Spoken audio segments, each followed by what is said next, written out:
on to our final movie of this triple feature, Kinda Pregnant, with everyone's favorite blonde, Amy Schumer. Like Amy Schumer, she doesn't bother me the way she seems to bother most of my cohorts.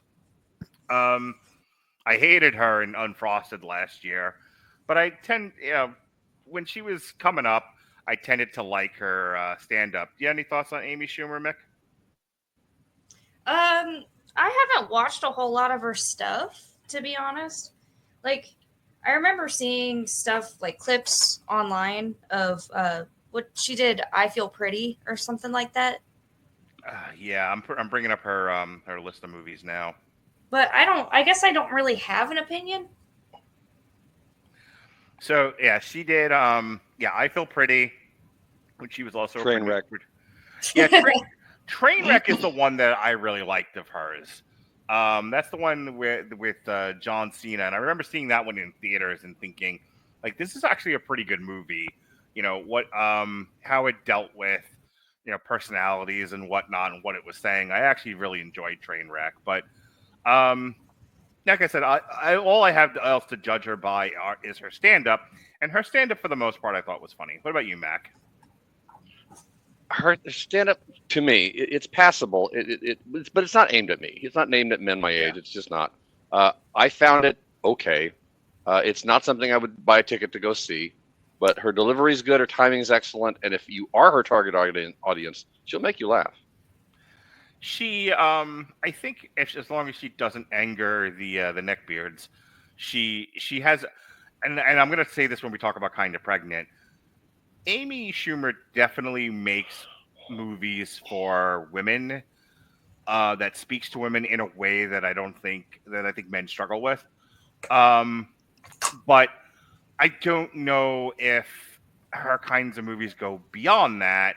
I think it speaks in a very specific way to a very specific audience, which is fine and it's absolutely valid. But it also then renders itself kind of niche. You know what I'm saying, Mac? Yeah, I think they're very aware of that though. That niche is growing. It's going to get bigger every year for the next 15 years at least. I Mm-hmm. think it's a good thing to be aimed at. Yeah, no doubt. I don't know if it's got an audience in theaters, but Mm. but in your PJs drinking wine in your house on Netflix, absolutely. So, Kinda Pregnant is a 2025 American comedy film directed by Tyler Spindle. Uh, Tyler Spindle is the nephew and actor comedian Adam Sandler. He is best known for his work on Father of the Year, The Wrong Missy, The Outlaws. Oh, The Outlaws is so bad. Oh, I, Easy, easy. We're not reviewing that one tonight, Mark. I accidentally added that to the list of last year's worst movies because I didn't realize what year Ooh. it was, and watched it anyway. It made my son question the reality. That's what it did. It was that awful. It would have made Ruined his perception of anything. Outlaws was so bad, I almost included it on my list of worst movies for 2024, even though it didn't come out that year. That's how bad it is. So, yes, cinema's current monster, Tyler Spindle. It was written by Julia Paiva and Amy Schumer, who stars alongside Gillian Bell, Brienne Howie, and Will Forte. It tells the story of a 40-something school teacher, Lainey, who gets envious when her long best friend and colleague, Kate, and another coworker both get pregnant, leading her to steal a fake pregnancy belly to pretend to be pregnant. Released on February 5th by Netflix. Also, not a whole lot about this movie. We'll get to it shortly. So the story is basically Amy Schumer's character, is a school teacher, and she's always wanted a baby, and she's wanted a family and a husband. The American dream, but it has eluded her. Don't you understand?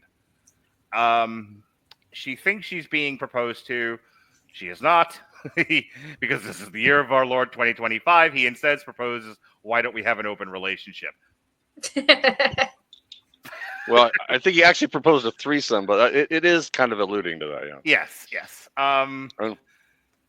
And so humiliated, she goes back to school, and that's when she finds out that her best friend is pregnant. Also, there's another teacher who they're kind of friends with, who is also pregnant, and she's like, "Oh no, my best friend is pregnant, and so is this other broad. Therefore, we will not be friends anymore, and I am lonely. Don't you understand?" So they go out shopping one day, and she tries on a belly, and somebody sees her, and suddenly this woman who is eternally bereft of positive attention from anyone, male or female or animal or vegetable, is finally given positive attention. Oh boy, I thirst for this sort of thing.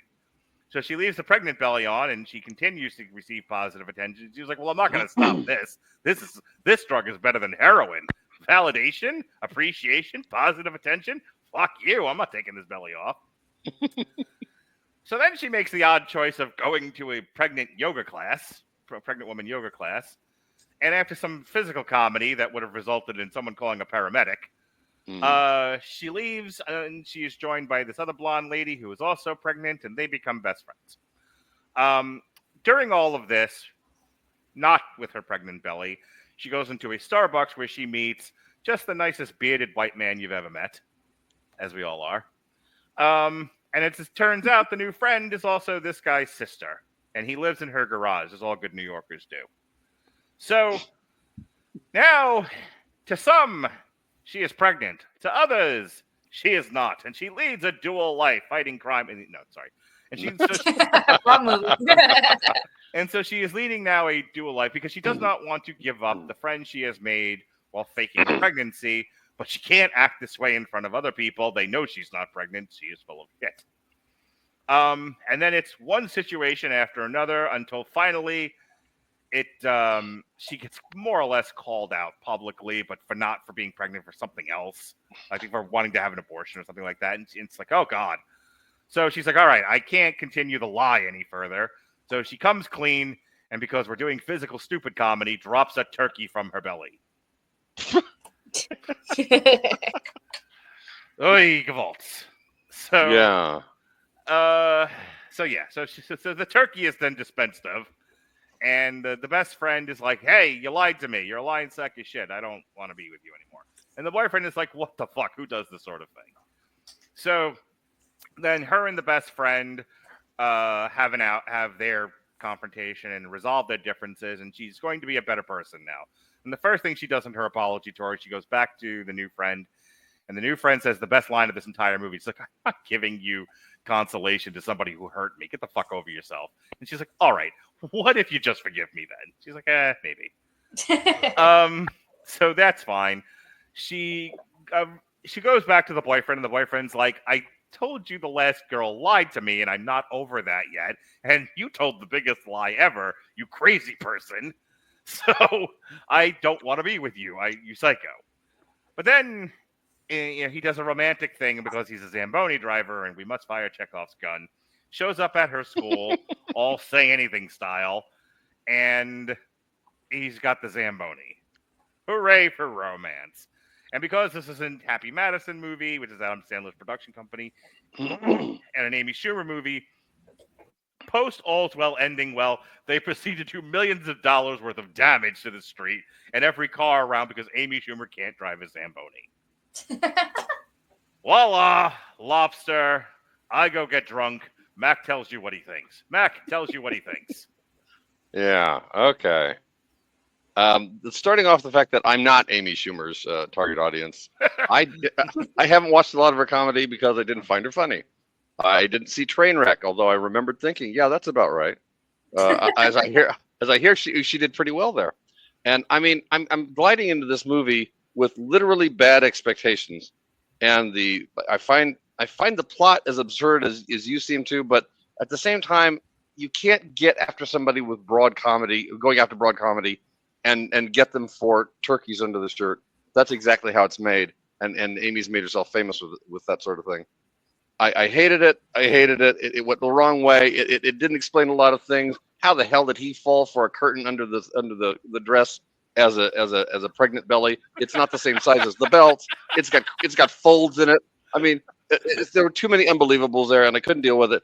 And I was in the middle of damning this film to hell. I was actually doing a little ceremony, but in the middle of this, the Undertaker's cross and everything. Yes, sir. I was summoning demons, but then I stopped for a minute. There's a tender little scene between Amy Schumer and Will Forte on the boat before he finds out that she's faking. Mhm. And no, this is after they have a second scene when she's reciting a poem to him, Yeah. and she doesn't say she's going to do that. She just starts. And I stopped for a minute. I thought, God damn you, you can act. Yeah. And for like 30, 40 seconds, God bless Will for just letting her hang that.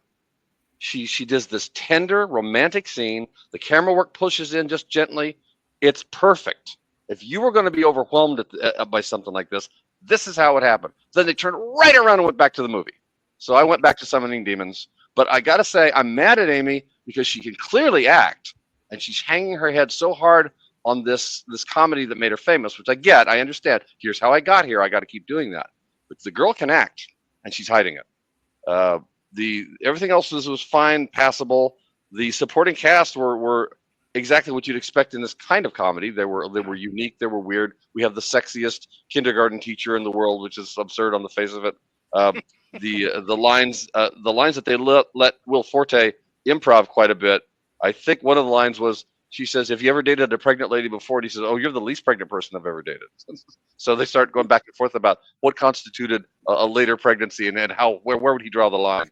And there's no way that was scripted. They weren't talking that way. But good Lord, there's Ursula Carlson, the Australian bombshell. She's not a bombshell. She's just a bomb, and she just makes the rudest comments that she can make. And I think that's why she was there. Just make the rudest comments you can make, and we'll laugh about that. I didn't do a lot of laughing. It just left me not wanting my popcorn, and I finished Summoning the Demons, and it exists in hell now. Mick, you're a woman. What did you speak for women, Mick? Come on, Mark. Speaking for women everywhere. Everyone present again, Mick. Our newly elected Radulich and Broadcasting Network resident female, Mick. Speak Mick. for the women. What this movie was clearly aimed at. This was not my favorite movie of the three. Damn it! I just think it's. I learned that I don't really like the awkward comedy, and Okay. I only figured out how to phrase that by Dorian described it as an awkward comedy. I was like, yeah, that's it. That's the word. Because there's too many long pauses, or her just trying to say something crude, and then it'd be like, and pause for laughter. Yeah. There it is. This movie had it canned laugh track. Right. But also, where's the principal in this whole movie? Or even the superintendent or something? The one that should have fired her when she set fire to the place? Yeah. Or all of them. The guidance counselor's ripping on a weed pen the whole time in the school. The sexiest teacher or whatever that's self-proclaimed and starts doing weird dances in the hallway. The only one that's kind of okay is her friend. Yeah. They should all be fired. Also, not to mention at the end, Amy Schumer leaves school in the middle of the day. Yep. To drive her Zamboni. She ditches her own class. Yeah, to drive a Zamboni. Yeah, all John Travolta and Olivia Newton-John style. This is the end of the school year at Rydell High. Get back to work.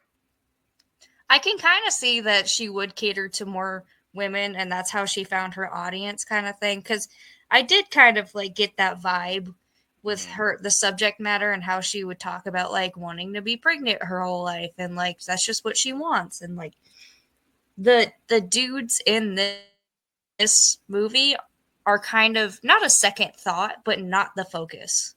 Yeah. Also, I feel like it would have been a red flag when she decided to ask the dude to blindfold himself while they actually had sex.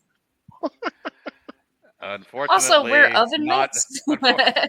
Unfortunately, none of that seemed weird to me. I've seen stuff. I've been places. Mark, this is TMI, man. But the first time. I said, hey, you know what? If you want to set a tone for a relationship, do it right. Yes, do it right in the beginning. know what you get No yourself surprises. into. That's right. All right. Anything else, Mick, before I jump in here and conclude this? The Zamboni was a funny touch. I actually really enjoyed that. Okay. I don't hate this movie. And I don't hate this movie for the reasons I said about You're Cordially Invited, where it actually has something to say. It's kind of, you have your, what is it, the Mick want to make a compromise, and the Shea, the Shea doctrine, and the Dorian Declaration of Independence, and the Mac want to make a proclamation. Whatever the fuck you people are talking about.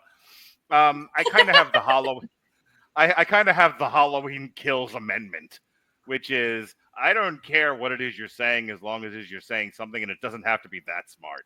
But as long as you're saying something, I will take it, which is how far low the Then bar it's is okay. now in Hollywood. Yeah. And look, I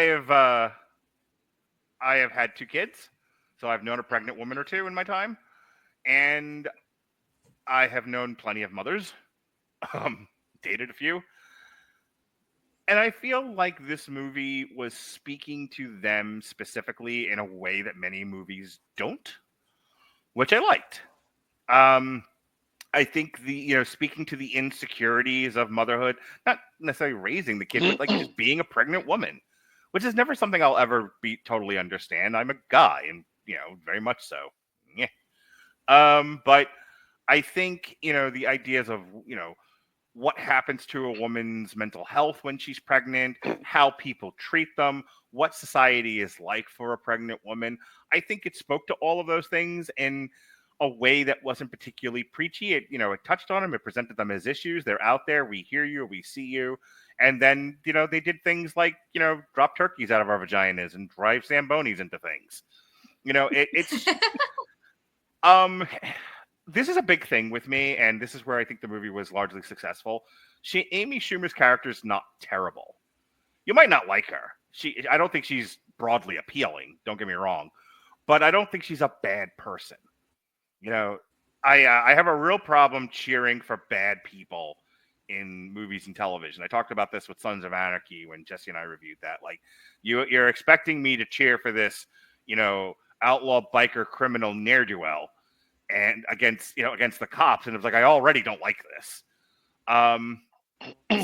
Similar thing here. I think as she says in the movie, she was like, I like the attention that I got, and then I got stuck. All right. I don't know if we'd fake a pregnancy, but I think all of us are capable of the kind of mindset she put herself into when given enough bad things happening to you. Or feeling like your entire support structure is about to erode, which is a lot of what drove her to make that decision. She felt like the best friend, and I've actually heard people say this. I've actually heard some people on this podcast network talk about this, about how they don't feel like they have enough in common with their friends who have children. And they feel those relationships are strained, if not completely broken, for one reason or another.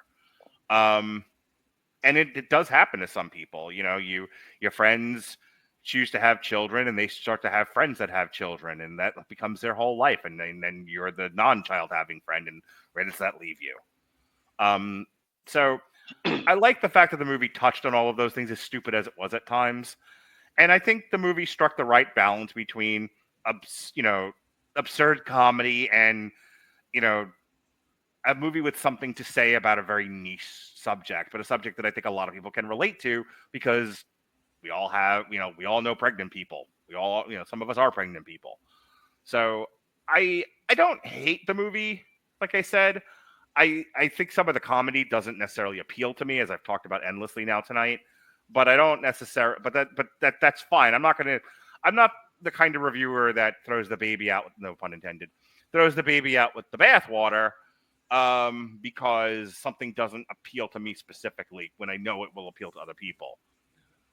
Having said that, the movie got a 27% on the audience meter, 1.9 out of 5 stars. I am 0 for 3 on this one. So yeah, this is a terrible lineup, and I'm still pissed at you about it. Welcome back, Mac. I hope we'll see you again soon. Yeah, I'd like that. They see. But tell me what else you don't like, and I'll make sure that I put it on the list. No, we don't want to start there. It'll be a lot longer.